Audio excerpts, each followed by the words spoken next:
I would agree with that. Tundra just looks scary right now. The one thing about this draft that strikes me, though, this might be the most normal-looking lineup I've seen from them in a long time. Tundra, that is? Yeah. Oh, yeah. They really love doing their weird 4 positions. Yeah, this is just every hero you think was going to go somewhere went there. There was no crazy flex. This is not Thompson on the mid Phoenix or something crazy, you know. It's no mid Rubik, which he said is very good. Not in this case. He doesn't want to have the big tether steal, I guess. I don't know. Got scared, but nonetheless, that's the real question here. Can Tundra execute a normal lineup? Is that in their wheelhouse? Dare I say it? It's actually a fair point. It's a fair point. Whenever you talk about any Thompson team, like it's a bit of a meme, but it's also real analysis in that this guy plays better on weird heroes. That's just the way he wants to. He wants to play the hipster heroes. That's his character. Exactly. So this is the test for Tundra. Can you win with a normal setup here, as Liquid have gotten a lot of comfort picks for themselves going back to, you know, maybe what the meta was a year ago, but still pretty strong conceptually in this patch where you're trying to group up, take early objectives, and speed the game along with auras. Lesh kind of fits that very nicely. You got 33 on his signature Doom. He is undefeated so far this event on that hero. Is he really? Wow. Which is only 3-0, and they played versus some lesser teams, but I still think Doom is I think 33 is maybe the best Doom in the world right now, and has been for some time. Liquid have also been leading. I think the 2 most successful offlaners of this tournament are Doom and Beastmaster. Liquid have been leading the charge on both those heroes, right? So there's obviously something that they have that they are right about when it comes to the meta and their understanding of it. But I have some quick stat question for you, Austin, to get this series started off, because I am looking forward to this series mainly because there are some straight killers between these two teams. Do you know who the #1 player with the most kills per game is? Not KDA, kills, because I do not care about deaths in the series. I care about the killers. Is it Ramses? Nope, it is your boy Pure. Wow, leading the pack. And you know who the second player, as we see the Phoenix go down, I'm telling you, this series is going to be all about the kills, man. You know who the second player with the most kills is? Again, not KDA kills. Is it Ramses? It's your boy Mickey on the other side. So these two carries you could argue are the most aggressive carries who care the least about the deaths. Do you want to frame it that way? I'm not surprised by Mickey. I'm actually kind of surprised by Pure being so high. I mean, Pure is having himself quite an event right here. Do you know who the carry player with the most GPM is of this tournament? If you say Ramses again, I'm going to throw you out of this casting. Who's the highest GPM? The highest average GPM of the tournament? It's your boy Pure. You know who the highest average FPM of the tournament is? It's Mickey. It's your boy Pure. You know who your average, highest, last into the tournament is? Is it Pure? Nope, it's Ame. Caught up in the end, boys and girls. And that is how you do it. As we're about to get this series kicked off, I am looking forward to some action here. Oh, shit, I was really bad at that. Can't believe you fell right into that one. Of course it's Ame. The man likes hitting his creeps. And that illustrates a further point. It's not about the CS here, Austin. That's true. That's a good point. It's about the action. And we'll see how much Pure can weather the storm here, because on Terrorblade, I feel like a lot of his success in these departments has been on some of those like slightly off-brand carries, you know, like the Morphling, the Broodmother, this kind of like pseudo-weird hero that he makes work exceptionally well. Terrorblade is a very different category. So I'm curious to see what he can do with this hero and how Tundra play around it, if they're going to try and push early objectives with it, if they're happy going late game. This has been a team that's not afraid to scale. And you are up against some decent pace here from Liquid. We saw Liquid just dismantle Spirit yesterday in that 2-0. Extremely confident, very fast high grounds, very fast Roshan taking. Lesh gives you all of that, and they are off to a decent start here in the lanes, winning all 3 from a net worth perspective, as well, their cores are quite happy with the start they're getting, and Nisha especially owning that mid lane. Yeah, I think the biggest thing I wanted to see from this series is Tundra test Liquid on some of this early game, because Team Spirit obviously did not do that. Oh, Boxy finally gets his attack speed back, but a little bit too late to get that kill. Maybe they can get Pure instead. So much HP. Between 33 and Boxy, they are guaranteed to get at least one of these and shove the other one out of here. So hard hard winning this lane, and it's something that we have seen, specifically 33. You know, I've watched him do this. If he gets a heartbeat early, he rushes the Arcane Boots and dominates the lane by spamming the lightning. And guess what's coming out? Arcane Boots. This is... It feels like every time we cast a 33 Doom game, he finds his creep and he just accelerates absolutely out of control.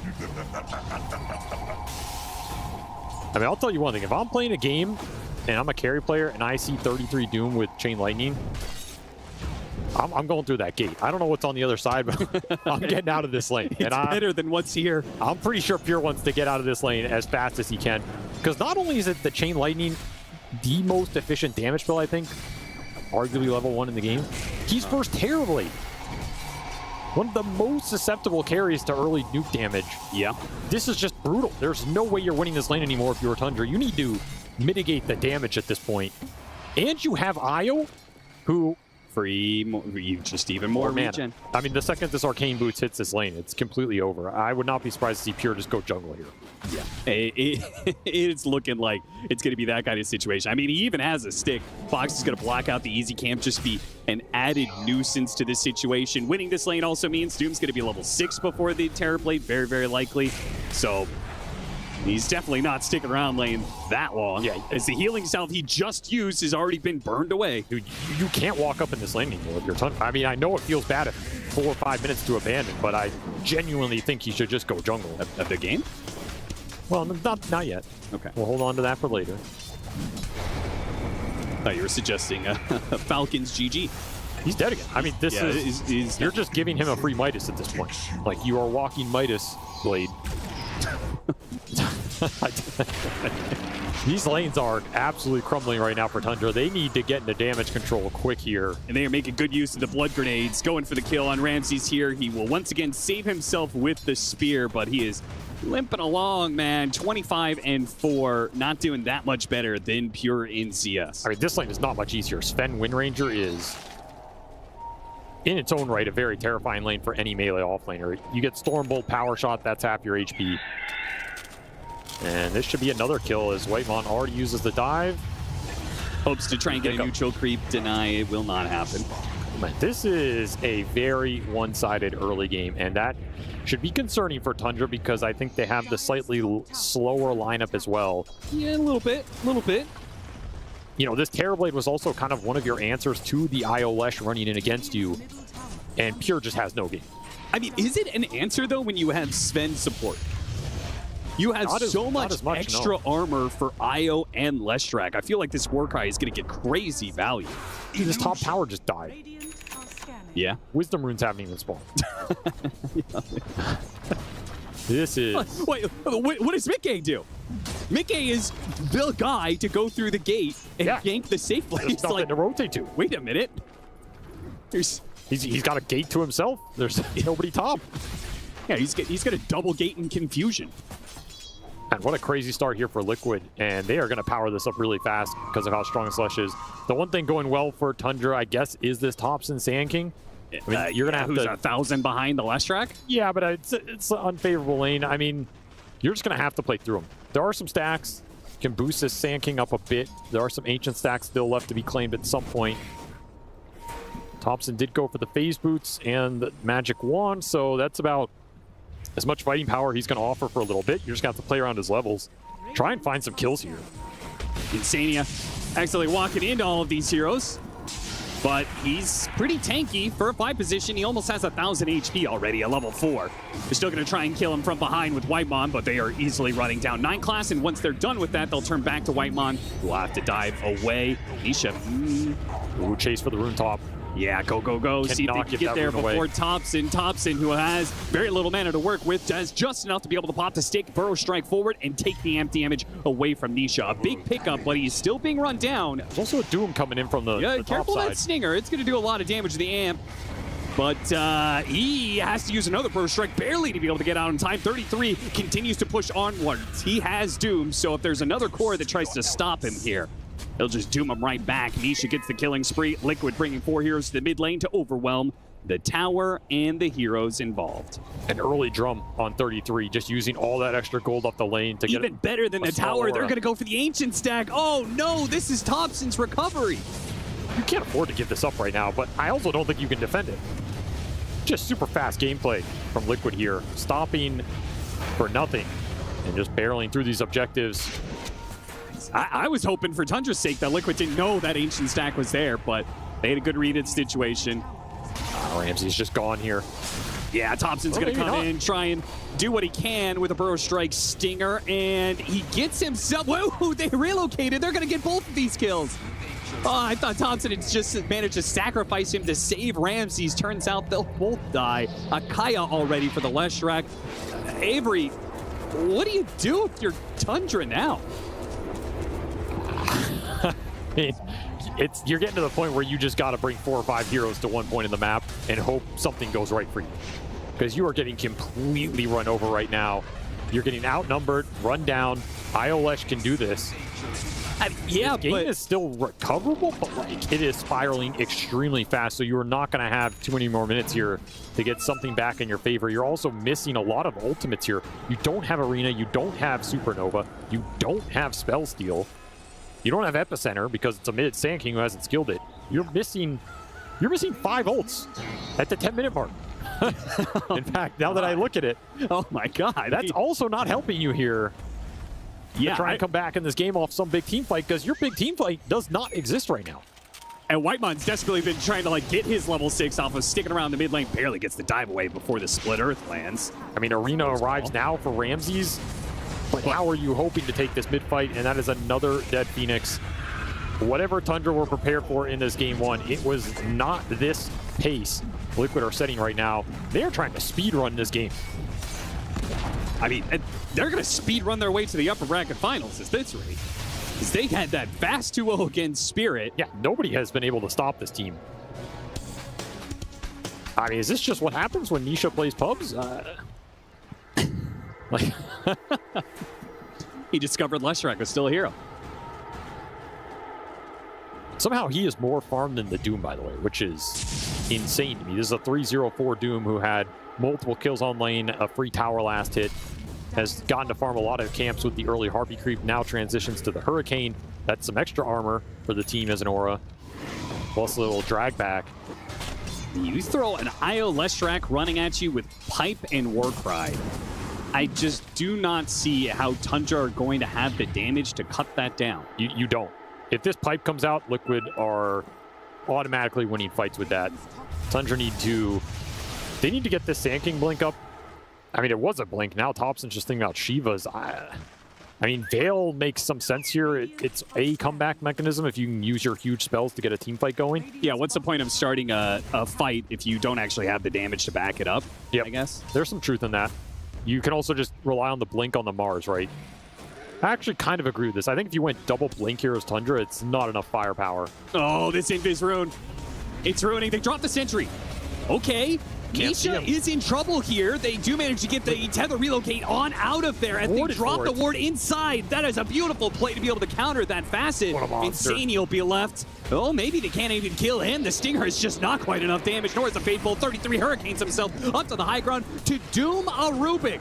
They want a kill out of this one, and they will have 1 or 2 as Whitemon can't get out. Ramsey's being run down as well. They get a Burrow Strike underneath the tier 2, but Mickey, he's got another win run coming back up. Thompson doesn't have the damage anymore, nor does the tower. Oh, geez, it is all gone wrong for Tundra. This game, 9,000 net worth lead at 12 minutes. One of the most dominant games of the entire tournament. Just brutal there. I mean, the small outplays from Liquid, they are in a position to make them, but they definitely make them there. That ward reload from Boxy was so fast and so clutch, because that Leshrac is 100% dead, and that is a huge kill for Tundra to get to try and come back in this game. And all of that is denied. Your Lesh and your Sven both live with under 10% HP. Then you get the chase down. And Mickey, he gets saved a little bit at the end from Boxy as well, who has just demolished this game on the IO. Been in the right place at the right time every time, and is going to have a mech up here soon. You're going to have mech Pipe at 15 minutes here, up 10k. I mean, at this point, I'm kind of wondering what Insania is going to build, because they're going to have so many of these team fight items on everybody else, and he's still going to have some gold to play with. I mean, Solar Crest Drum, just go high ground. You're going to have an Eternal Shroud Leshrac with Pipe IO mech behind him. And the high ground defense from Tundra does not really exist. Okay, now, I'm wrong. I was going to say this is greedy from 33, but he's got to relocate behind him. So they can actually aggressively take this Wisdom Rune, and there's not much Tundra can do about it right now. Not until they get the numbers here. They're trying to get Ramsey, so they finally have the Arena Supernova to use here. The relocate goes back out, but 33's already out. He has that pipe depleted as well. So I don't even know if you want to take that head-on 5-man fight. By the way, you're losing your top tier 2 right now on the reload back here. Yeah, you rotated so many heroes down there, and Nisha and Boxy know this is pretty free. Did get level 4 power shot on 9 class. There's a lot of extra burst damage. The Slash is still killable right now, and the smoke gank is heading towards him, but you don't have the blink dagger on either core, so your catch is pretty limited. But you need to connect on something. They're going to run into the IO first, which maybe is good to stop. Well, he already had relocate on cooldown, so maybe this is not good. Because obviously they would much rather have the Leshrac kill in this situation. Leshrac has slipped out of 9 class's grasp. Yeah, they really want to niche there with the 5-0 streak. Did get the Courier, which had the mech recipe on it. So that's going to delay the mech here for the IO for a couple minutes. Not too bad. That's some decent value.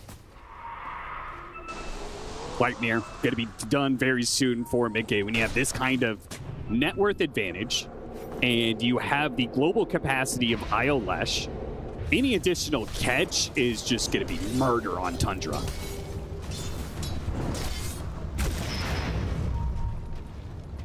There's just super fast gate movement. They are looking to bait this Doom out bottom, and if nobody bites the bait, maybe just dive.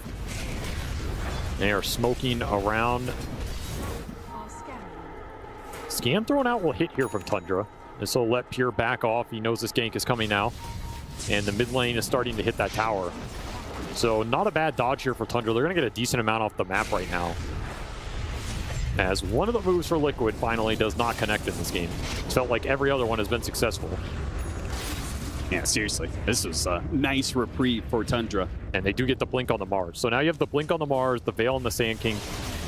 If you can somehow connect all of this Wombo combo, you know, bring down the Leshrac off the initial go, there's some hope there. You can win a fight. I mean, you still have to get through this pipe and some of the IO heal, and the high ground has come at 16 minutes. I hope you had enough time to prepare. Gonna need one hell of a spear back here from Ramses. He throws his first one out there, just as harassment, but I mean, they are very clumped. They are. Do you have the AoE spells to be able to punish them for that, though? They have Supernova and Epicenter. I mean, Liquid are giving you 3-man arena. They do not fear it. They really don't. They're, okay, the arena does land on a lot of heroes there, and the Supernova goes off. They're going to deal with the Supernova. Wait to relocate out. Maybe they can't deal with the Supernova. They relocated away, and now the Supernova explodes on all 5 of them. The pipe has done what it can to keep Liquid alive, but just the immense amount of damage is overwhelming them. Nisha's still able to fight this, though. The relocate back in from Boxy is going to leave him exposed. His Thompson goes in for that kill. Gets it. Nisha, though, is still able to stand and deliver. With that Eternal Shroud, they do kind of run out of damage. It's just a ton of magic damage being thrown his way. Still, though, Tundra, I mean, they went kind of even in that, and that's probably the best you could possibly hope for. And that is the best you can hope for. You get a Supernova off that had no business going off. You get 5-men arena. I mean, what more do you want there, right? Stolen Splitter from 9 class also did a lot of work. This will finish up the Vessel for the Rubik. Definitely a huge pickup. Can negate some of this healing on that first target you try and go on, but you're still racing against the clock here. Cannot afford to give Liquid too much more lead in this game. At some point, your spells fall off. Ramsey's almost getting caught by that Gleipnir. I mean, you put together the combo from Tundra, but now you don't have that Supernova. Now you don't have that arena, and Liquid are just running it right back at you. And I mean, it shows you the confidence of Liquid around their auras at this point in the game, right? To just give them that clump. Be like, go ahead, take it. We're not even going to lose the fight. Yeah, they probably... I don't think they lose that fight if they don't do the awkward relocate away from the Supernova. The thing is, he didn't even reload that far away. Yeah, he went just to the left. They still ended up getting hit by it all anyway. Yeah, they ran back after the relocate to try and kill it and failed. It was literally the worst possible scenario for Liquid, and it still wasn't good enough for Tundra. And Liquid are running it back. I mean, honestly, them getting just 5-man arena might be better than one guy getting speared back. Yeah. I don't know. I can't believe I'm saying that, but it could be true. Ramsey's in there. Arena on 3 this time around. He gets blown up immediately. The Supernova's outside of the walls. They get another relocate a little bit farther back, but the Lashrak is in trouble. Look at Insania just trying to run in. The last hit, the Spirit Vessel is going to be enough. This is your chance. Now, with the Lashrak down, this is an opportunity, but no, Liquid go back into it. They have the Doom onto the Terrorblade with a power shot through the two of them. Mickey straight through the heart of Tundra will take down 2, and it seems like the Lashrak going down is not enough for Tundra to win the fight still. Did get a stolen Doom on 9 class. He had no mana to use it. Had to go Fountain to refill here. And so you preserve your melee racks here if you're Tundra. You get the big Lesh kill. Who got all the gold for that? It went to 9 class. Okay, maybe not the hero you wanted, collecting that streak, but he also got the Sven kill. Okay, he's very rich now. I will say that I feel like Liquid's almost being overconfident in what they're giving Tundra in these situations here. As you would have loved to have caught Mickey there. You had Doom waiting. I agree. They are really just begging Tundra to go on them. I don't know if they have to take the fights that way, but that's how they're doing it. Smoking back, spotting Whitemon, but they go for the Gleipnir instead on the Sand King. Much more important target, especially if the Supernova's on cooldown, and 33 will still collect on the Whitemon kill as he tries to dive away. Goes for the up the cliff play, can't quite make it. And Liquid is inside of Tundra's base for illusion. A third time in 21 Illusion minutes. running down the lane. Nice play from Pure. Good play. That'll give them another like 10-15 seconds. Liquid will use that time to use Tormentor instead. It's just all about slowing this game down as much as possible. Bend, don't break here if you're Tundra. Get through this timing. I don't know what's on the other side, but you just got to get through it. And the upside here for Liquid is if you just force that 5-on-5 where they commit all the ults, you just run it back. You don't have Epicenter. Supernova just came up. You get a glyph here. Once more, the push will be stalled. It seems like that illusion play may have saved the melee barracks, as Liquid, it did for sure. Another glyph is going to be used, so they say, okay, let's back up to Roshan. And they have big item timings coming in. After not losing 2 fights, but certainly not doing the best with the engagement, BKBs will obviously go a very long ways, and Mickey really wants to have his. I mean, honestly, I feel like Tundra played the last few minutes decently here. Yeah, I think so too. They maintained the lead. They got some big items up. They still have this Doom on the Rubik. That's why they're smoking here. It's such a powerful spell against this heal lineup. Catching Insania. Obviously not an ideal target, but hey, that's time. Anything that Tundra gets, yeah, it's time. That's Shiva's or Thompson. Should be able to get it. And another 150 gold. Another kind of anti-heal item. Don't get to use this Doom for a big target. A little sad for 9 class here, but I guess you can always steal it again. Yeah, it's going to tick out soon. That is pretty sad. I mean, there are very good spells to steal here. Like, you get this Doom, you throw it on the Lesh. It's going to kill him in the fight. If you can get Split Earth, that's pretty big. Could think of this Rubik Shard later as well to combo up with that. The Sven Shard armor steal is also not bad. I mean, you got to look towards 9 class here to make some big plays in the fight. It's like he can be a big turning point. Turn Liquid strength against them here. And this Shiva's for Thompson. You know, this was a slow build-up for him. He decided not to go for the earlier BKB and try and get some playmaking done. Felt like it wouldn't have done anything, and I agree with that assessment. But now you got to get something done with the Shivas, because you spent a lot of time to get here, and it's been a slow crawl. And the problem is the BKBs are already out for Liquid. Wind Ranger's BKB is done. The Doom's BKB is done. And Nisha, does he even need a BKB? Probably not in this game. He is going Bloodstone? He's going to have IO on him, and he's probably the one to take the Aegis, right? Oh, never mind. His Bloodstone is done. Okay. Oh. Very reasonable here. He also got Vampire Fang, so the spell Lifesteal is now ridiculous on this hero with 2 lives. You got to remember he has IO Tether boosting all of this up as well. Yep. Well, this is going to be another high ground push. I can guarantee you that. Yeah, there's the IO shard gives you another 10% spell life steal. Not sure if you included that in your list.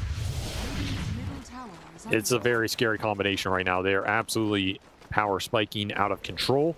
You need a good angle into the fight if you're Tundra, I think. I don't even know who you're trying to find. Io, I guess. If you can get to Scotty on Terrorblade, that I think is where you start turning the game around. I mean, Scotty, Terrorblade, Deso, Mars, I can start to see you like burst somebody down and continually hold this high ground. Deso, Mars, you're ways away. I don't know. I don't have faith Ramsey's going to be able to build that one, to be honest, but we'll see. I still think you want to go for the spear back and not just the initial arena. Yeah. Because I feel like you go into arena, everybody, Liquid are going to pop BKBs, and you're going to trade ults for BKBs, and then they're still going to have Aegis, and they're still going to be hitting your high ground. Though Liquid a little dissuaded, not as confident as before to just force it. They just got all of these items, so I can't imagine there's... I wonder why, in a way. Yeah. Like, if you were willing to before, surely you're willing to now. Maybe something about that setup top just wasn't favorable. Rather go mid-tier 2 first, claim a little extra gold, look for a lingering hero. Of course, you're not losing anything right now. Still have some time to work with here on the Aegis, 3 minutes.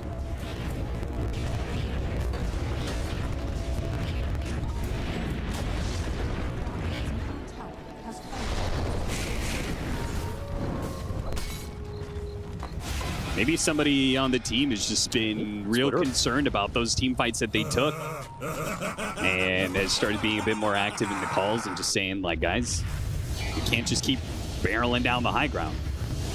Got to throw this game.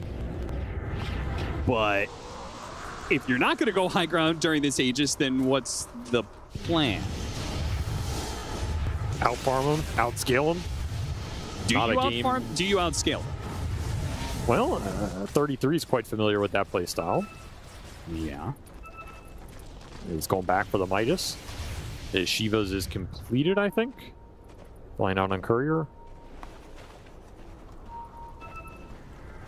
Mickey has been pinging Pure's placement this entire time. He seems to have the read that Pure has pushed down this lane and is farming up these Ancients and use the Gleipnir on all the illusions.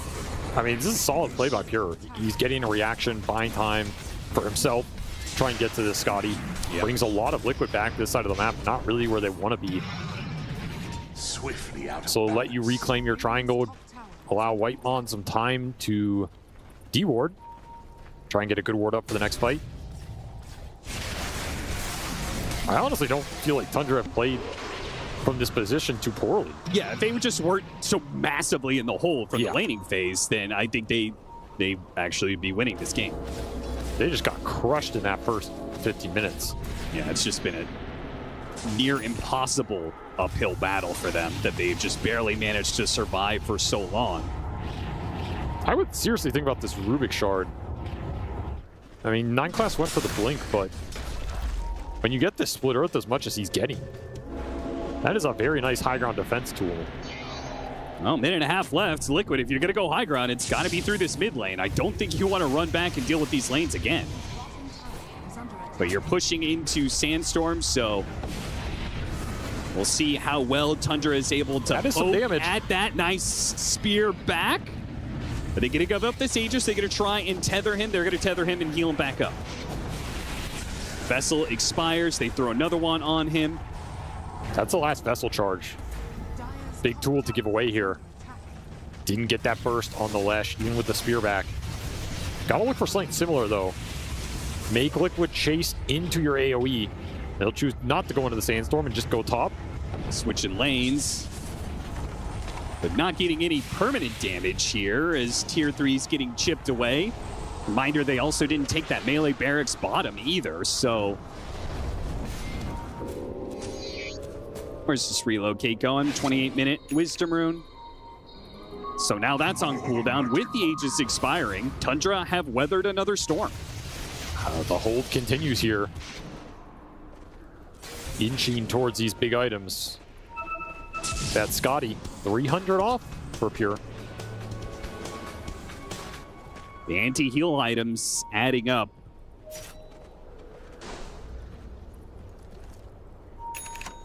Shiva's for Nisha. I thought 33 was going to go Shiva's, so maybe he's going to go Lotus instead. No, he's going to go Shiva's. Surely you don't double down on Shiva's, right? Well, we've seen this before. I think Doom is one of those heroes you can argue it's okay on because he often just goes on his own target. And this hero does one in armor item. Pretty high value. Like AC is useless on this hero. You can go Lotus Orb, which we sometimes see 33 do, but this is not the greatest Lotus Orb game. There's really nothing to prevent here. I mean, there's Thunder. If that allows your Leshrac to be able to man up on the Are you worried about Thunder? I feel like your idea is Mickey, this Wind Ranger pick's designed to just go in BKB, focus fire the Terrorblade. It's like 100-0 matchup. It gets rid of Vessel. That's actually better than Thunder. How about that? Dispels Vessel. Well, he has no Vessel charges. Well, he'll get him back eventually.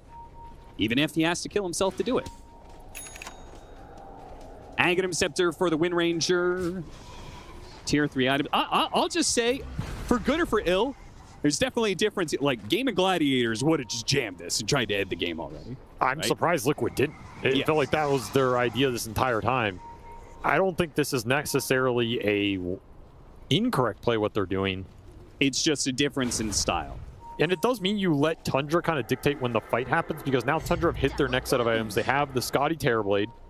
They have the Scotty Terrorblade, which means... yeah, there's nothing else, but yeah. Which means they're instantly smoking with that item. They're using all of their gold to take this next fight, whereas you might have a lot of gold or uncombined items on the side of Liquid. That is the small downside of letting this game drag on a little bit. And they're going to run right into the He's going to walk into him. Blink. Oh, blink for blink. 33. Got to get out now. Stays one step ahead of Ramses. Will try and TP out. 33 spots him. Can't get the stun in time. Not going to catch him in time. Okay. Relocate forward. Just a desperate blind jump. See if they can find anybody.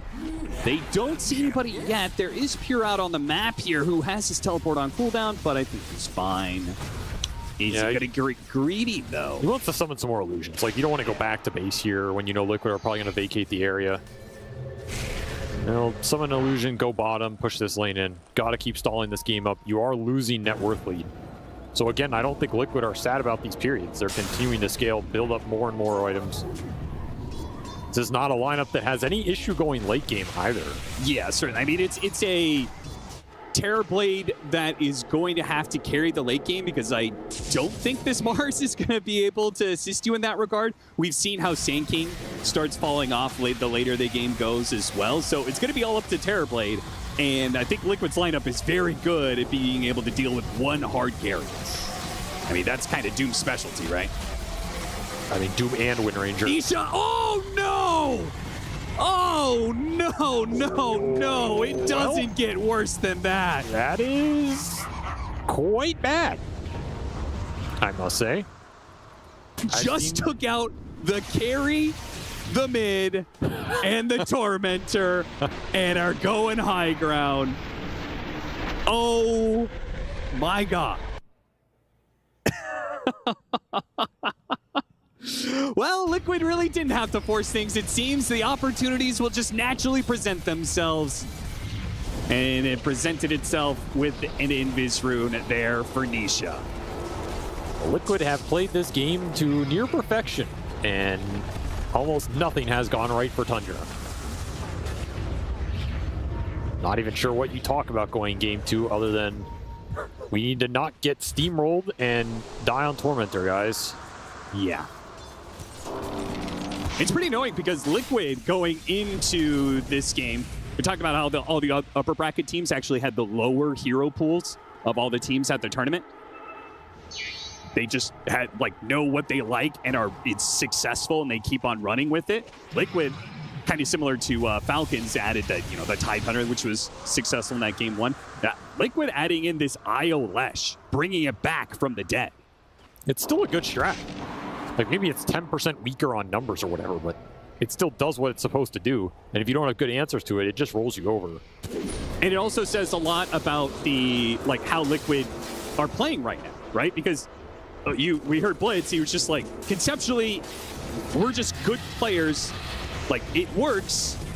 You don't necessarily have to be in practice with it, scrimming with it. We can trust Nisha to play Leshrac. Guy's done it a billion times. I mean, I don't think IOLesh is also the most complicated strategy of all time. No doubt, no doubt. To be honest here, they also played it a lot in that previous year. Yeah. That'll give him the Roshan here. By the way, that was a BKB that arrived for the Wisp. Just to point that out. Oh, dear. So now he no longer has to drop wards inside the arena. He can just walk through the walls. Yep. I mean, he's just going to sit on top of Nisha, right? Yeah. This is our Arcane Rune Leshrac, who has backpacked his Eternal Shroud because he now has Aegis. Has his own shard for the extra stuns. Shiva's now done on the Doom, so you got some backup there. For Tundra, you did get to the Desolator on the Mars. All in service to imbalance. Insania's going back for another pipe. Do you think they're going to double pipe, or do you think that Doom is going to use his facet to sell the... Yeah, 100% 33 wants to sell this. Nice. Super value. Oh, yeah. It's a very cool idea. Super value here. So he may have, it looks like he's far away from that Octarine, but if the Sven completes the pipe and he sells his own pipe, then he will have enough for that Octarine very quickly. All right, look for Ramses to try and get separation here. Yep, does manage the pin back. Boxy tethers with him and activates his BKB. Now with the Bloodstone, there's no killing these heroes. Nisha is killing you with this period of time. Even underneath the Supernova, try and throw out a Shackle, doesn't quite work. Manage to get Pure, the Sunder off, but the damage, it's too much. They have to use the arena to try and bail him out. Push him back with the God's Rebuke. 33 runs him down all the way to the fountain and a power shot to finish him off. Where is the turn here for Tundra? I don't know if it exists. And it does not exist. Tundra will GG out. It took a little bit to get there, but... We've been doing the same strategy where they're just running at us and we've just been holding them off. I call it the dog teams, where all they do is keep barking. Sometimes you just gotta knock them down a peg and they stop barking. All right, great. Well, good luck in your match. Well, Tundra is currently in the dog pound after that Game 1 shellacking that they received, so hopefully they do a better job of shutting these dogs up on Liquid going into Game 2, because they are going to be hounded. They've got a 33 Visage. This is going to be a similar strategy from Game 1 to Game 2, right, Avery? The auras are coming, the heals are coming. Are you prepared for it? Are you able to hold them off a little better this time? I do agree with the panel. The draft looks a bit faster here from Tundra. They have a lot of early spell power to play around with. The Breaker can play the map a bit better. This Dawnbreaker pick, though, on paper is pretty nasty. Like, not as this... Only is this one of the better laners for Visage because she has really strong level 1 and 2 spells. It's like guaranteed kill if you can land Hammer into Soul Assumption. But it's a hero that, one, gives you sustain in this lineup that you were lacking if you were Liquid.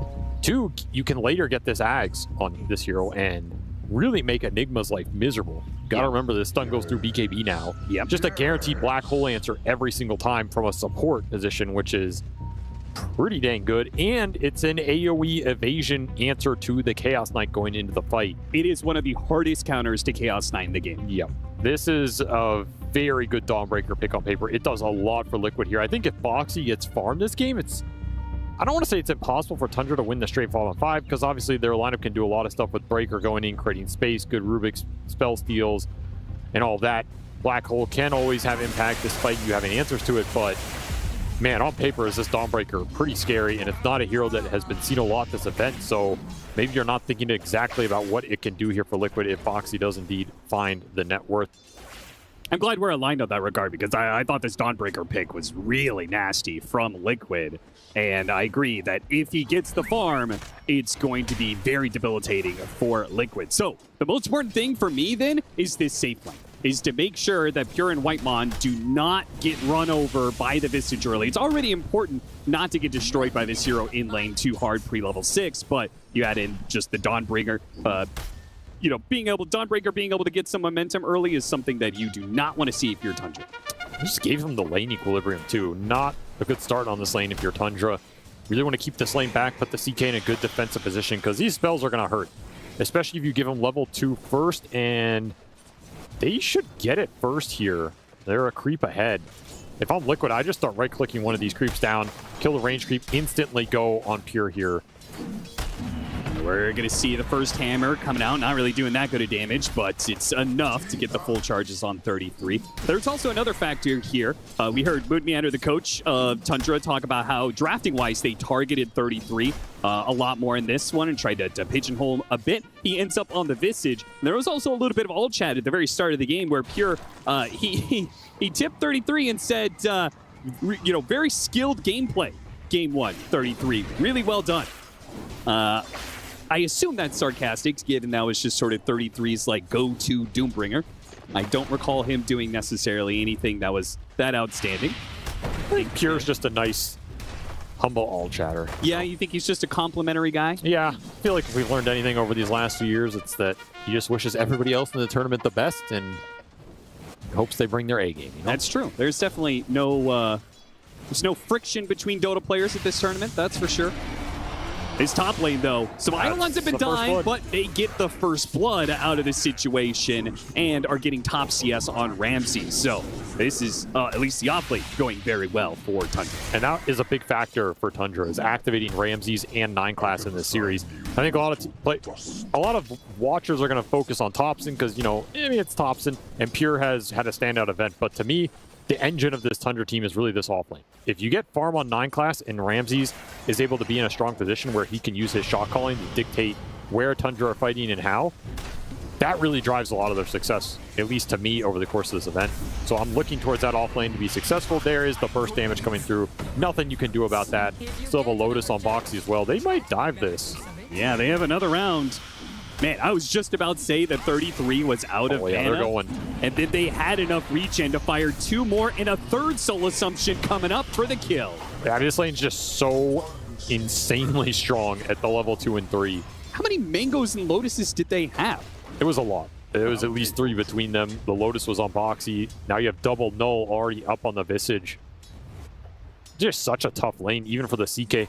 One of the reasons I wasn't sure about this Rubik pick, because Rubik does not help you at all in this lane. He's just dead weight. Yes. And puts a lot of pressure on Pure on a carry that they want to have a good start so he can battle and not fall behind in this game. When you have Visage and you're winning the lane with Visage, you are very happy.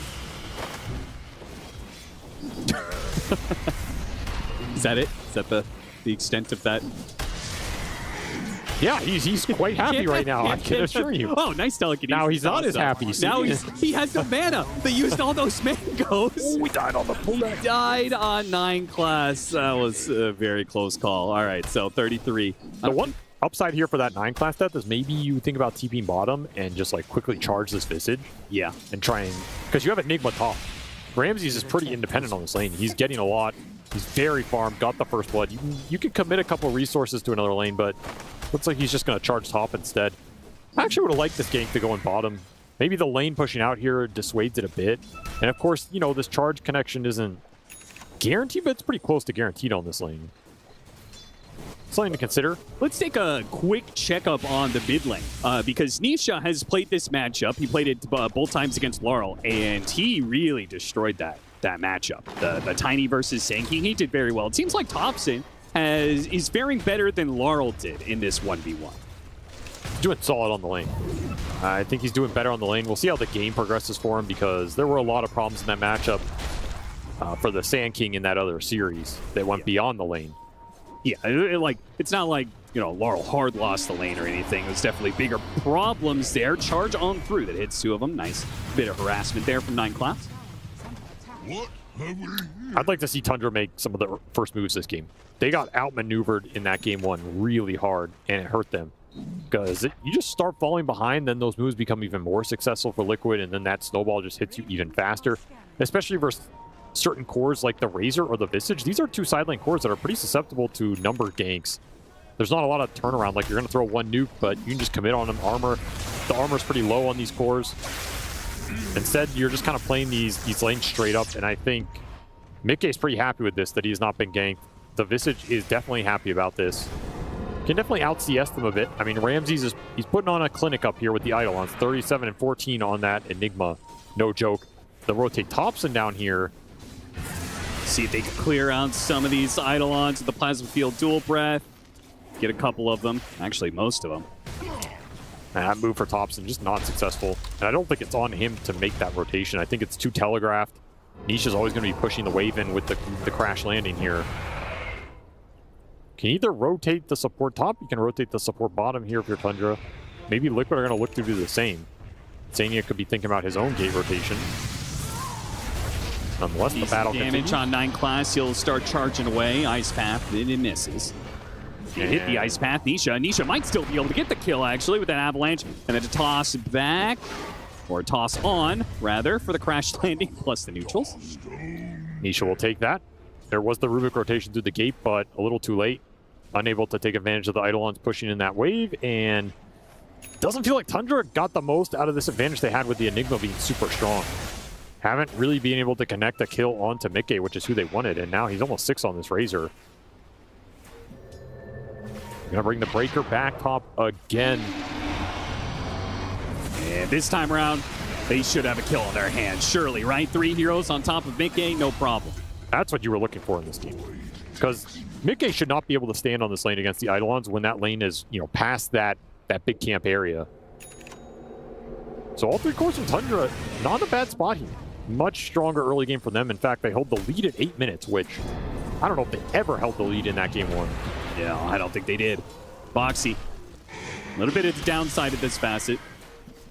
The shorter range, not getting as much work on this Chaos Knight and that opportunity there. Sand King in trouble, though. Ice Path, it'll land. He's got a Burrow Strike up in a second. As soon as he comes back down from all this mess, he can try and Burrow Strike and get out of the static link. It's still holding on, though, around the corner. And a Centaur stun on 3. Wow. Thank you very much. Still, though, you have the toss. Fortunately, Thompson has invisibility, so won't be able to finish him off. And Sania's actually stuck a whole heap of Eidolons here. Coming around the corner. A toss that does do the damage. Can't be surprised by that. You just can't. Early drum for Ramses. He's already used like half the charges. Gotten some good value out of it. 33 going to be dope by Thompson. And, ooh, that was some fast damage. Damn. I mean, this Sand King Visage matchup should still be very good for Sand King. That's maybe the one upside here of the core matchups Tundra have going for him. I feel like that Sand King, he didn't have really good targets to fight into early. Like, Doom is just, what are you doing to this hero, right? And he just buys pipe and you feel sad. Visage, at least you can mess with his birds, reduce his damage output. He's not bursting you as fast. Ramsey's been getting away with too much here. And Liquid, they make the move to try and shut him down. With a 3-man smoke, it's rather effortless for them. Big rotation. That's the most farmed hero on the map right now. Black Hole available. Getting him off the map feels nice. And Ramses, he's falling a little bit behind on the levels. I think he would like to be at least 1 or 2 levels higher here. Get those Eidolons powered up. Instead, the ganks have hurt him a bit. Forced him off the lane. Nisha already level 9. Thompson going to match him here. And a stolen level 2 Avalanche. Charge to break that, but now it means there's no charge away once Mickey gets on top of him. Epicenter, Thompson trying to crawl forward. Does manage to hit the Burrow Strike, and Mickey, he's going to get low here from the Eidolons, and Will dies. Ramses turns around, throws out the Black Hole, only latching onto Dawnbreaker, and with Nisha coming in from behind, it didn't matter anyway. An Avalanche stops that Black Hole, and Haste Ruin allows Nisha to keep on trucking. He's got a toss, and he's got big, heavy rock fists. Well, I guess no longer has the movement speed. He's going to have to rely on another toss, perhaps. They keep the vision. He can throw Insania or the Boxy Dawnbreaker to get that kill. Take him out. More assist gold for Boxy, working towards Arcane Boots. And, I mean, Tiny is definitely rolling in this game. Pushes himself up to the top. 3-0 and 3-star for Nisha, already almost level 10. Looking towards that next Power Rune. And a Blink Dagger. It's going to come out at a very strong pace here, considering it has Treads and Soul Ring. Stacking from the birds, very efficient. We'd expect nothing less from 33 here. See how they clear through it, because they don't have the best hero to do the Ancient stack anyway. Obviously, Tiny is very good at dealing hard game stacks. He's going the Maelstrom build. So this is actually the build that I think is the most interesting on this hero. Is you can go Gleipnir or Mjolnir. I mean, you're likely going Gleipnir, but you get this AoE Soul Assumption, and it procs on everything, including illusions. So, and also including like Eidolons. Yeah, so if you get a massive AoE Soul Assumption or Grave Chill in the fight, sorry. On multiple CK illusions, random other units, you hit 9 or 10. You basically have like max attack speed, and this Maelstrom goes hyper ham. It does Cool mean idea. you're not going to have that fast pipe against us. No, that is the trade-off here. Is the auras are going to be slower here from Liquid. They're trying to scale with the damage output a bit more. Maybe recognizing that they are not just going to roll this game over. And in that sense, according to Moon Meander, have Tundra stop the barking. Yeah, it's getting a little quiet in the Liquid booth.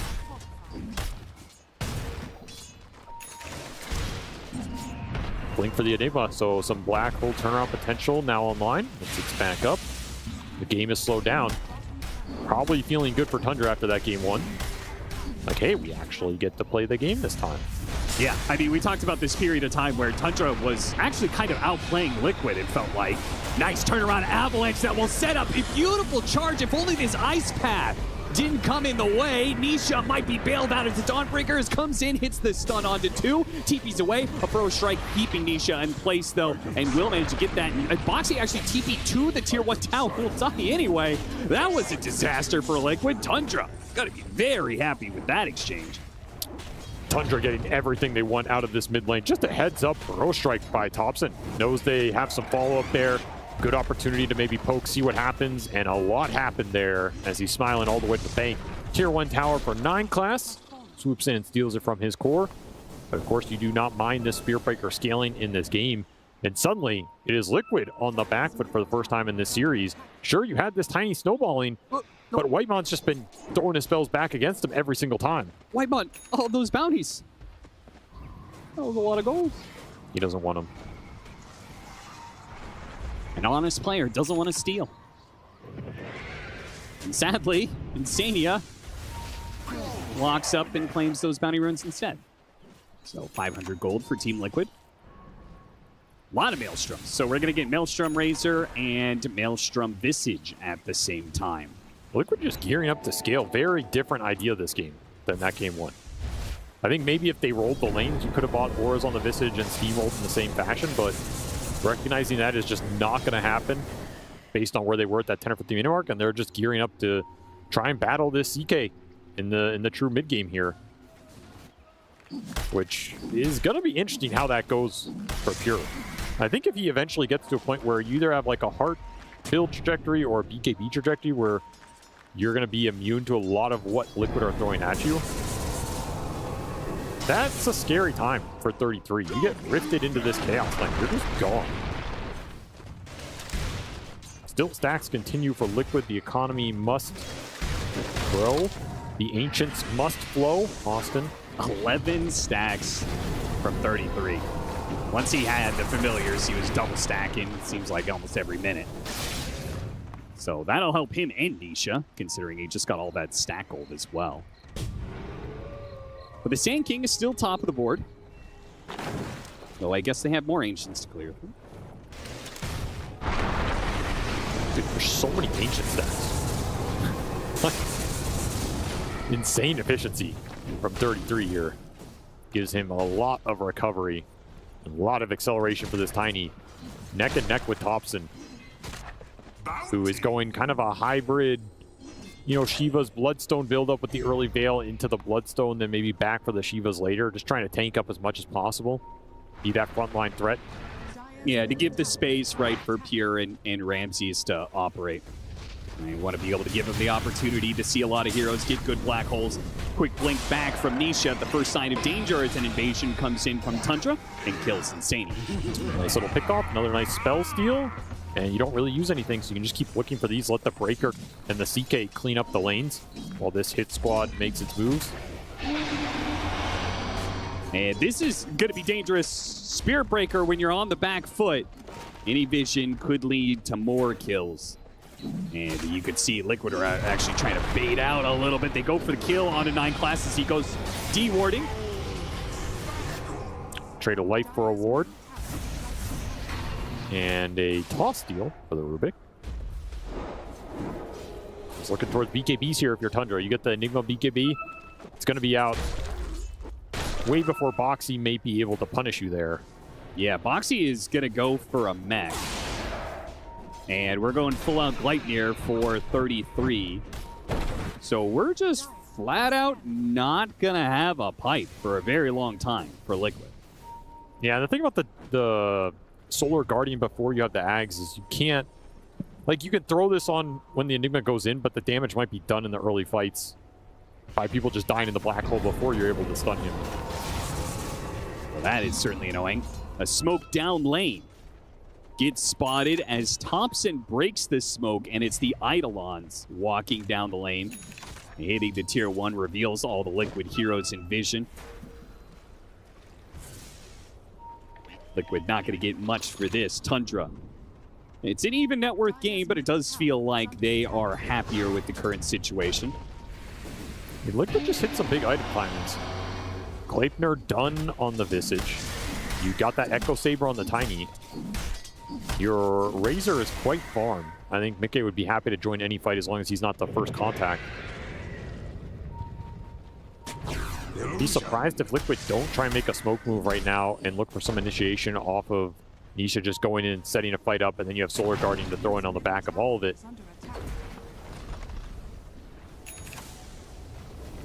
Tundra continuing to push towards the Enigma BKB, just going to give up some space right now. They're very close to the Sand King Bloodstone as well. It feels like every item Thompson gets in this game is extremely influential because he is likely going to be either the first guy in for Tundra or the first guy getting gone on. And the longer he survives, the better that fight's going to turn out for the Enigma and the Chaos Knight. Yeah, and I just don't think Liquid have the same kind of bursts that we've seen in like the Spirit series they had against the Sand King.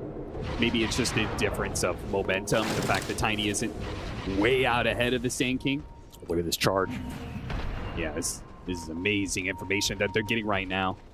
All these heroes pushing forward. They're going to try and punish Nisha as he spots around the corner. They do have the Dawnbreaker ultimate, though. A toss over on Ramses from that stolen toss puts him in an awkward position, and Thompson is getting burned out. The Bloodstone, he's not getting any heals out of this. The Burrow Strike pushes forward, but he dies through it. Now the Spirit Breaker gets chased down. The Gleipnir's going to get the extra +1 here. It's Whitemon is also going to die.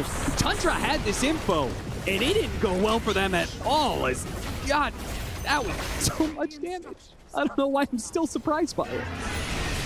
I mean, the damage is split really nicely across the board here from Liquid, and there's just nothing going on in that fight for Tundra outside of you stun the Tiny at the start of all of that. And that's about the best it went for them. This toss was kind of awkward. Like, I don't know if Ramsey wants to be there. The Bloodstone gets delivered, but you're just stuck in no man's land. Beautifully kited out from Liquid. Just read that perfectly. You get rid of the stuns, and then the fight just opens up completely. I feel like that should have been a situation where the Enigma gets the opportunity to black hole after the Dawnbreak ultimate lands. You just catch Nisha and Boxy together. Now Nisha, once again, will be gone on by multiple heroes of Tundra, but this time around, there is no backup. Can't forget about that Dawnbreaker passive, rather, where just randomly get full vision once it turns daytime. Pure's also gone kind of the long road towards this BKB. He stopped off for basically what has become a casual Oblivion staff here. Yeah, I was like, you're going to put that Echo Saber together, right? Or Orchid, but he hasn't gone either route, which just means kind of some dead net worth until he gets this BKB and turns this Oblivion staff into something later. I mean, it's kind of a farming tool, right? Because you need the mana regen to use Phantasm all the time. Is that the thought process?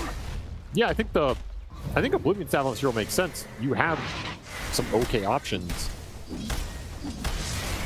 He just didn't want to hit like that faster timing that Duraccio likes to do with the Chaos Knight. Just he's focusing on scaling the bigger, better items. I mean, we've even seen some people go Mage Slayer. That would have been another route here, but if you want BKB in this game, it doesn't really make sense. So he does have the BKB. He's ready to fight. This is a very strong timing for the CK. Just go in the fight BKB. If you don't get Razor Link, you're going to demolish some heroes. What do you make of this next item choice? 33 is thinking about Boots of Travel. Are they trying to outmaneuver Tundra with between the Dawnbreaker and then a global bots hero? I think they have a pretty good idea that they are going to outscale Tundra here.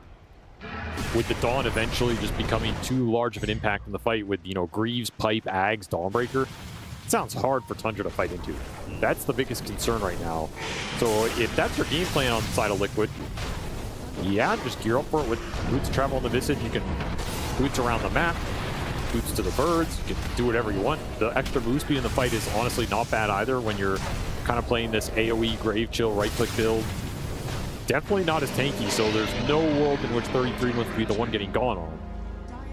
But he has Tiny to do the heavy lifting for him in that regard. Yeah, Tiny who has multiple lives. He's got Aegis and he's got a fresh BKB. Tundra, they're not going to be happy if the next team fight starts with them going on the Tiny. This is way too much HP for them to wade through. Also, Austin, I have to say it, I feel like I have a neutral item rant every patch.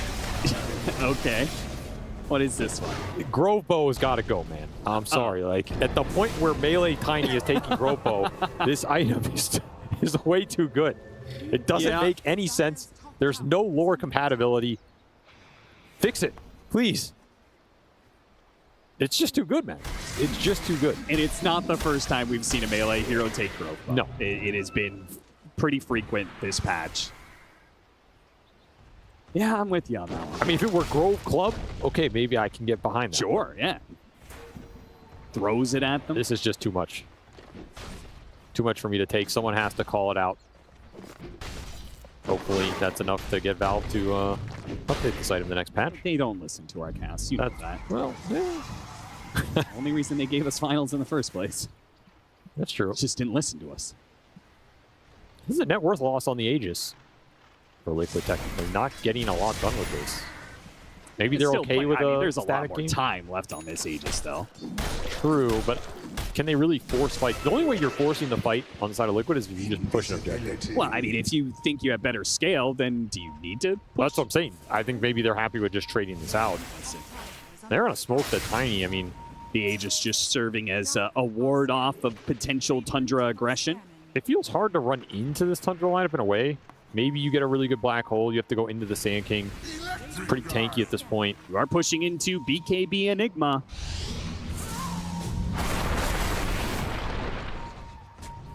Glimmer Gate buys Whitemon a few more seconds. Stolen Avalanche buys him a bit more. Toss into the tier 2, and it'll be worth it because there's no play from Tundra to punish this kind of aggression. All right, just going to get the bottom lane out with the Eidolons and not give up any more damage here. Where through this Aegis period, I do not think Tundra want to fight into double lives on this Tiny. Yeah, they've got a gem on Insania, so it does look like Liquid are going to try and take over. They're not going to take this passive, you know, like, okay, let's just farm up during this period of time. They are going to be very active on the Tundra side of the map, taking away vision, and trying to take objectives, though you're doing it into a Sand King. Yeah, you don't have good ways to dive into this guy. You'd like to group and push because you always have this Dawnbreaker. Boxy can always just farm the map, so you're getting something out of it while you clump. Just no easy choices here. Do drop down some deep wards. You can go back to these if you're Liquid for a decent amount of time here. Or keep a couple heroes around mid, see if Tundra split up, look for a quick pickoff. Tundra continue to try and work towards the tankiness here. Manta for the Chaos Knight. Shiva is being completed for Thompson, hopefully soon. He is closing in on the recipe here. That'll be a big point for Tundra. They can use that Sand King Shivas to try and frontline, force out some spells from Liquid, and then maybe set up a good black hole for Ramses. I think you're going to need some black holes this game to win the fights. Need the damage that comes out from it. But you're going to have to play around a lot of stuns, a Solar Guardian that might just be in there, preventing you from going in when you need to. Yeah, and considering the fact that they last picked this as a hard Enigma counter, I imagine Boxy's just never going to use his ult unless he sees Black Hole. Or if you start the fight on your terms as Liquid, let's say you're going on the Sand King, you can ult on top of that, and then Enigma can't go in that fight to bail him out. Sure, yeah. Then if the Sand King goes down, you Black Hole after that. Do you care? Nice flank. Wrap around from behind. Quick Burrow Strike actually hits the Tiny and blows up the Jakiro. Good initiation start for Tundra, but with Mickey having a BKB, getting a Plasby field out, push back some of those Tundra heroes. His first life of the Tiny down on a second life. He's going to come back in, pop his BKB. They can immediately kill him. The black hole isn't going to be able to come in. They have to use the Dawnbreaker ultimate now. Now Ramsey sees his opportunity. Oh, he gets got a it. 3-man black hole to pull him out. Wait, Pure, he pulled Nisha out of that black hole. Maybe it's not so good. Pure almost loses his life in the process, will end up dying, but it's still looking okay for Tundra as they have outnumbered these 4 supports 3-2 and will be able to pick them apart. With the first strike stopping the TP away from 33. They will get a team wipe. Oh, kill that last bird. Okay. You got to get that bird, man. You got to do the real damage. Satisfying. I mean, that is a 7-man wipe if you include the 2 Visage Familiars here. Liquid caught off guard from a beautiful flank with the high ground ward. Just gave Tundra all the information to play off for that entire fight. It allows Ramses to hide on that bottom tree line and wait for his moment. And boy, does he wait here. He has to wait so long through an Aegis Tiny, through the Solar Guardian. Boxy commits it, and Ramses finds his mark. You pull Tiny out of it. A little bit awkward there, but he ended up getting the job done anyway. I don't think Tundra are too sad about it, all things said and done. And Pure waiting for a reaction, can't hear anything. No Liquid fans The cheering dogs on that fight. aren't barking. No, they're not. Being awfully quiet. Not my statement, for the record. That was a Moonmander quote for those who just tuned in halfway through this game. I am not calling Liquid any names here. Just stating that. Sure, you'll be getting a strongly worded letter from their organization after this. 2,000 net worth lead for Tundra after that team fight. Great fight for them. And I was thinking about it when I was talking about, like, yeah, Dawnbreaker's just going to hold on to the ultimate, right? Ooh, nice pick from 9 class. Hits him with the Nether Strike set up by the invisibility. A beautiful pick on Nisha. Dawnbreaker can't hold on to the ultimate because Visage went for the damage build. You have all the team fight items on the Dawnbreaker. Yes, that's part of the issue. If you just wait out the black hole, you're playing with no Greaves. I think Boxy needs to be with them. Yeah, I think so too, which makes it weird. Charge got him. Neutral him. Ooh.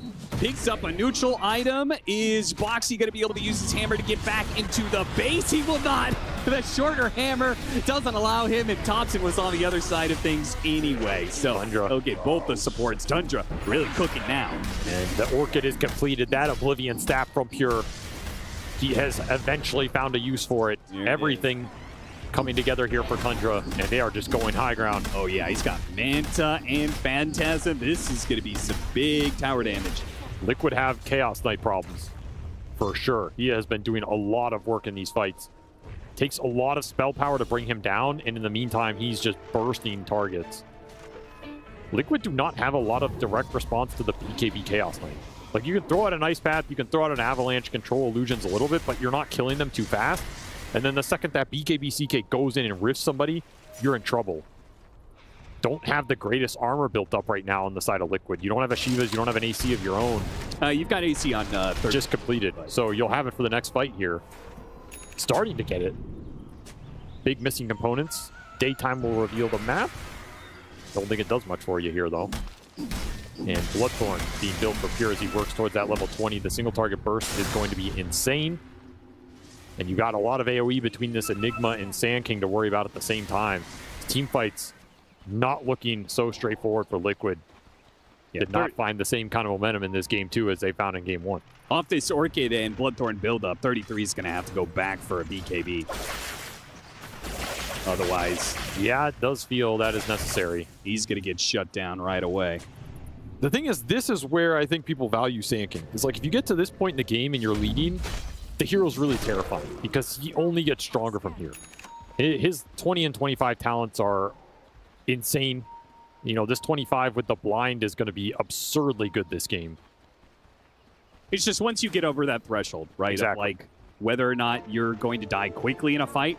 If that is no longer the case, then you do work. Your presence just becomes obnoxious. The enemy team feels like they can't go on you because if they commit to you, then the Bloodstone becomes more powerful as a result.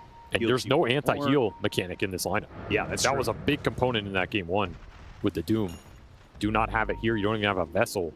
There's a lot of things that are missing as a result of 33 going for this damage fill. I'm not saying it's wrong, it's just something. Oh, that burrow. Two-man burrow strike.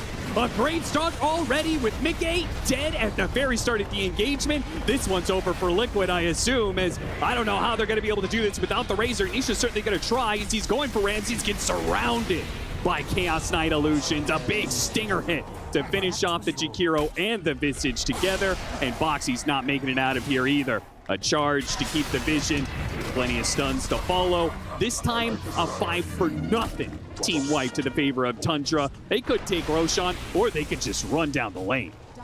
This game has very quickly spiraled off of the BKB from the Chaos Knight and Shiva's Bloodstone build from Thompson. I don't think Tundra have lost a fight since those items came out. Liquid just have no answer to the front line here on the side of Tundra. And also, those two big team fights, really nice positioning on the moves. They got the backside flank both times. It just didn't feel like Liquid already. Nikkei's just standing out in the middle of nowhere. His smoke pops, he gets Burrow Strike. 0 spells and no BKB get popped from this Razor. Like you said, fight's instantly over at that point. All just off of good route taken. Shot calling has been on point here in game 2 in terms of the team fighting here for Tundra, and they have had Liquid's number. And the problem is, the second your Razor gets gone like that, do you Solar Guardian in on him? That just feels like you're throwing your life in away on top of him as well.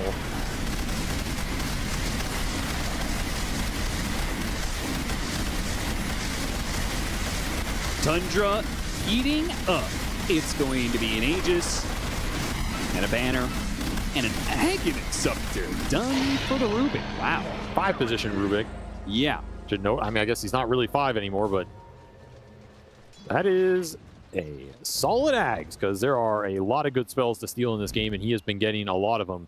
Yeah, I mean, now he can hold on to Avalanche, which is a great spell, but still fish for Toss or for, you know, maybe Dawnbreaker ultimately drops in or something like that. And Liquid have very limited backline jump. I mean, their jump is entirely this tiny. And he can only pick one guy, and as long as Tundra have good formation, he's not going to see Rubik. You're not going to see Enigma. You won't even see the Spear Breaker. Your choices are maybe to find the Sand King or the Chaos Knight. I mean, at this point, you don't really want to jump the Sand King unless you can toss him back into the team. It almost feels like Liquid need a Hex or something, so you can maybe present a threat of, I'm going to toss somebody back into an Insta-Hex and just burst them. Illusion. I guess you can kind of do it with Ice Path. It's okay. I think you still have to look for something like this, though, because just going headlong into Tundra right now is a death sentence. Yeah. Konda's almost done for the Tiny. That is a pretty big upgrade when he gets that, though. Obviously, way more items on Tundra with a refresher almost done for Ramses. You know, this is the second time today we've seen this Tiny get shut down, and it does feel like this Chaos Knight has been a decent component in it. Yes. It's a hero that can push out the waves without being threatened, an extremely tanky carry that you usually cannot burst, and one that can fight from low HP if he does get comboed. Yes. Just BKB heal back up. It's an interesting matchup. Maybe warrants more research. One of the few physical damage heroes that can actually threaten Tiny when he's, you know, high level like this, high levels of grow. It's just weird because for a lot of time, my gut would tell me Tiny's good against the Chaos Knight from the perspective you have an AoE stun, you have crash landing damage, you have like these old dataless Ags builds that used to do a lot of AoE physical. Yeah, yeah. But this is not really what the Tiny's playing for right now. He's got Octarine, so Ramsey's like, whatever, man. Good job using your Greaves to cleanse out the Malefice, but I'm just gonna drop it. I'm just gonna drop it. Yeah, I mean, you take that every time. It's back up at 100. Didn't even cost you anything. Working towards refresher as well. Tundra in full control. Still 2 minutes on this Aegis. Spear could start to look for something aggressive, especially with Boxy down. I don't think Liquid are going to give it to him. Actually, they're just out of the base. Yeah, they got... Oh, more... Fortunately, they had a bit of a heads up that was coming for them. drops the Avalanche that otherwise certainly would have gotten them caught. They're still going to go for it, though. Underneath the 2-4, they managed to get the Burrow Strike, kick off on Jakiro. Still no Thompson's getting shredded right now by Mickey, and Pure is also dead. Liquid lost nothing really for that one. They buy back on the Jakiro. He's going to come back into the Ice Path Macro Fire. So Pure has already taken a lot of damage. Now he's going to get tossed back even further. Oh, this is so bad. Pure, he turns around and kills the Jakiro. That's a dieback, sure, but Liquid have been gifted something. That was way too deep of a force. You gave Mickey the best fight of the entire game there. 6,000 damage from this Razor. Got full duration Link ulti on this Sand King. Absolutely shredded his armor. And the second Thompson goes down. That fight is a free-for-all because you don't have this anchor you can fight around. And of course, you didn't have Black Hole to bail you out because you used it on Boxy top.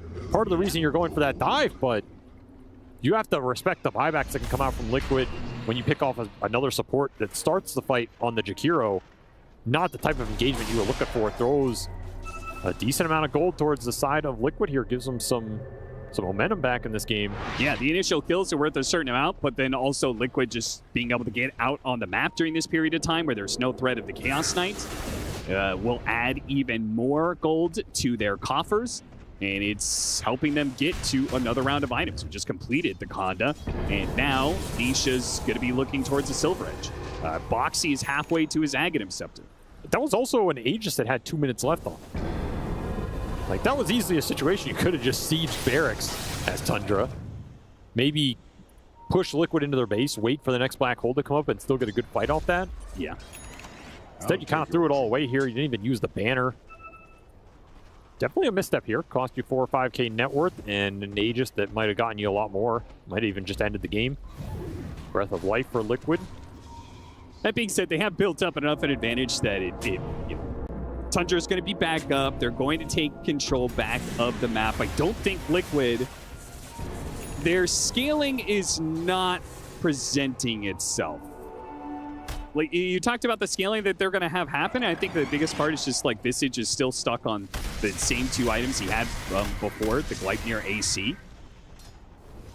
I haven't seen the damage really tune up. Maybe with this 3rd item and level 20, it'll make a more impactful difference. But just from what my eyes are seeing, I haven't been impressed by the Visage carry so much. I think it's going to have to be items from the other 2 cores. Mickey and Nisha are going to have to pick up the damage here. And then you got to get the Ags on the Dawnbreaker. That's a big piece of this puzzle. You need this upgraded Solar Guardian to help you stand in that fight, give you the evasion versus the CK would be huge here. Boxy just cannot find the farm for it. Try and find the Rubik Burst. Oh, interstruck by the Burrow Strike. They were hoping for the fast pick off of the Rubik, and instead, it is so much worse than what they thought it was going to be. Still, Mickey, he's going to, oh, stolen Rubik. That one's going to be real bad for Boxy. Mickey trying to steal him as much damage, but a second Black Hole is going to be put to use by Ramses. Toss up in the air. Finally, Whitemon does go down as 33 was able to bail out Boxy there. They pick up a gem with a buyback coming out from the Tiny. They have to back away from Tundra. Tundra winning that fight, but do have to give some respect to Liquid on the buybacks. 2 Black Holes for Nisha's buyback and Boxy's buyback. Well worth it here. Now you just wait for your cooldowns. Huge economic damage done to Liquid who are trying to come back in this game. Yeah, they're not going to have very much left when it comes to the Roshan contest. Nope. And Nisha's economy, man. He was trying to work towards some sort of big damage item there. Silver Edge, you know, it could have been a Daedalus or something. That's just gone now. Oh, but if Thompson still gets picked out on the map, now he's got Pure behind him. Pure quickly kills Insania. It's a dieback. Never mind, a dieback for Nisha. Liquid went looking, and they found so much more than they expected. 33 tries to Gleipnir stop the approach, but nothing's going to stop this Spirit Breaker, and they are going to wipe Liquid in a delayed fight. I mean, that just feels like it's the game here. Thompson is way too big, and he has been way too fast on all these Burrow Strikes, instantly counter-initiating everything Liquid wanted to do this game. The Sand King has come alive here in Game 2. Tundra's trade works out for them as Thompson, he's even approaching that level 25 talent that I think is just, that feels like GG. Like the Sandstorm blind slow, you're not fighting through that if you're Liquid. Sure. And Tundra say, yeah, let's end the game. Let's just go to tier 4s. We already know we got the buyback out of Boxy, out of Nisha. And they're going to have to play 3 versus 5 and I don't know how you do that. With the That was the Razor, shortest smoke of who's already been entire below life. struck, does manage to get out the BKB and starts draining some damage on the Sand King, but 33 tries to go for Ramses to stop the black hole, and he just dies, and Mickey can't do the damage fast enough to threaten Thompson. GG will be called. We're going to another game. First blood still on the table, potentially. Double bracer Pango for 33. Can't say that I've seen 33 Pango too often. The go here on a Boxy. Blood grenade thrown back, but it's first blood that goes to Pure. Didn't even get spells off. 33, though, is maybe going to be in some trouble here as the question marks keep on piling up, but eventually that crit comes through from Pure, and he finishes the job. A second kill. Yeah, I think Chaos Knight can always carry the game, honestly. Sure. Like, we've seen games where this hero gets 4 or 5 counterpicked, and it doesn't matter sometimes. Missile's going to chase him down, and the Spirit Breaker's going to be too late for a big punish. Actually, Diz managed to get a bash in with the Blood Grenade, and Zania's going to get low here. If he got another bash, it would have been a kill. Oh, he gets the bash now. 9 class finds it That's a goosey behind the tower. And also get the bounty room, too. Funny part is, Zania thinks there's a ward back there. Not the case. 33, shield crash hits Whitemon. It goes for that kill with Boxy missing the bushwhack. Doesn't quite get it, but that's fine. Nisha's here for the extra pushing They power. committed They to don't have Avalanche. a stun to stop here, though. I mean, that missed bushwhack cost him a lot here as Nisha has to commit the avalanche, and then you don't have it for the TP out, and Pure, he just TP'd the tower, so he's right back to the lane, basically dodged the gank. Just every single time, those Eidolons. Oh, he They cannot run him afford to down, die. swashbuckle through. Pure, yeah, it actually somehow ends up being worse. He TP'd back and then dies. We'll have to walk out to lane. The impact from Boxy. Like, he's their best playmaker, he's their best shot caller. When this guy's having a game, this, like we saw in that game 1 with the Eye, it's a whole different team. Oh, it's Eidolons and an Enigma. And the greed from Tundra, like, Boots Spirit Breaker is just not doing much for the Enigma on the lane. The pulls were not really there either. 9 classes early game impact. Not panning out here for Tundra as Nice shot by Ramses is Pure, cutting down that tree. rough spot in 33. Stinger, he's got another shield crash. He hits him too to build big shield crash. And now with the 2-man stun from Insania, it'll buy 33 a little bit more space. He's running. Whitemon is dying to Insania, just hoping that he can get another round of spells off. 33 disappears into the trees, gets off a healing salve. Another shield crash comes out as he challenges Thompson. He will die for this one, but with Nisha and Boxy both being here, he'll clean up 2 different kills. Yeah, I don't think 33 is too sad about that one.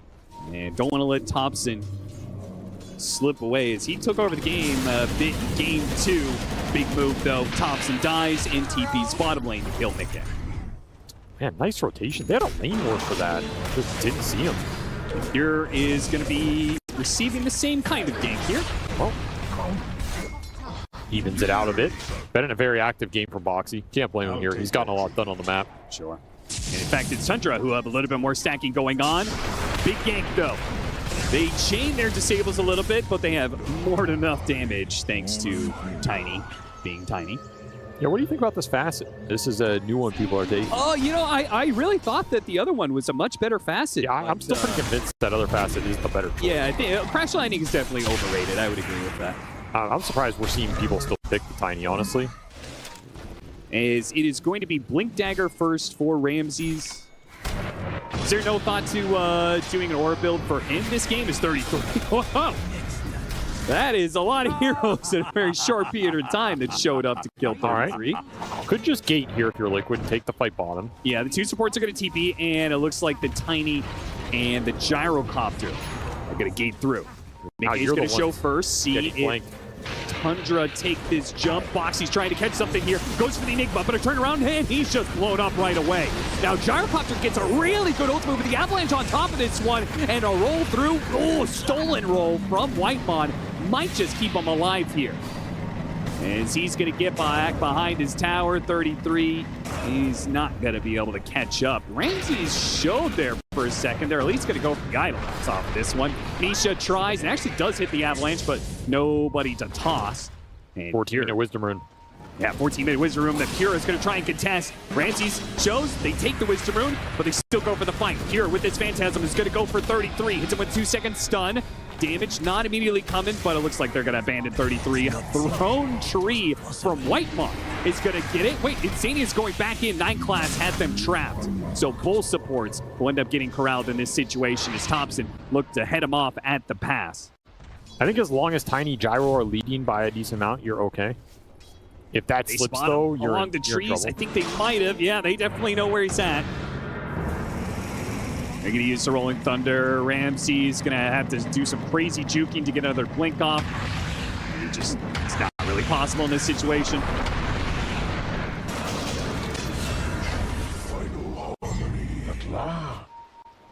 This gap means absolutely nothing. Aggressive Good high charge. ground ward. Flicked They in. wanted to go for it. Nisha, clip Nisha. Now he's the one with the Aegis. So look like Liquid might be right in giving the Aegis to him as Thompson's in trouble, almost gets bursted. Does manage to get off the Bloodstone, Didn't but get Mickey Mickey. just commits, and Ramsey's dead off the missile. A roll on through will nail the Rubik as well.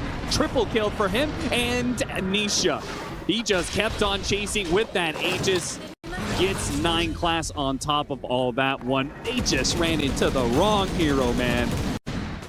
Keep Liquid away from that high ground. Thompson, wise move to burrow strike back up to the high ground, but they do have high ground wards here. And Mickey, not waiting for his team to start the initiation, does it himself. Ramsey's, oh, he almost died. He just dies to the crits, man. It's just the physical damage.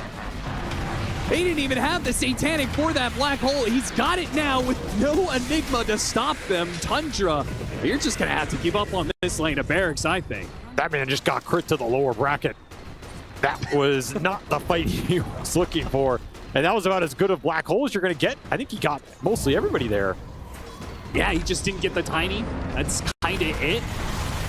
Avalanche covering Mickey. Mickey dropping fast. Mickey's dead. No BKB Satanic going off there. The chain disables from Tundra. Managed to catch out Liquid. Overstep from Liquid, who had... Just not extra crit from the gyro. Nonetheless, both scans are going to latch here. Yeah, there's no Rolling Thunder. They know this pressure is coming from Tundra right now. This fight could break the whole game open. And with Pure being jumped on, Ramsey's still going to be able to get off the black hole, though. With the charge through, they're trying to finish off the gyrocopter. They do manage to get him. Everybody is low, and there's no buyback for the gyrocopter. Tundra, can they push through this one with Thompson right in the middle of it? An epicenter. Bloodstone healing himself back up to full. A bushwhack that does manage to hit Pure on the side, but a charge on through. Goes through all of these heroes, hits the Tiny in the end, and Nisha just cannot finish off anybody. Pure will survive again. How is this man alive? That was the ballsiest move I've seen in a long time. No BKB on this CK. He just runs straight into the entirety of Liquid, and somehow Ramsey survives for the full duration of that black hole against... Yeah, 6.8 second burrow strike with the talent plus the Octarine here. He got Craggy Coat for some extra armor. He is insanely tanky on this Saiyan King. And it's hard for Liquid to be able to stay away from Team Tundra with 9 class, hounding to every step.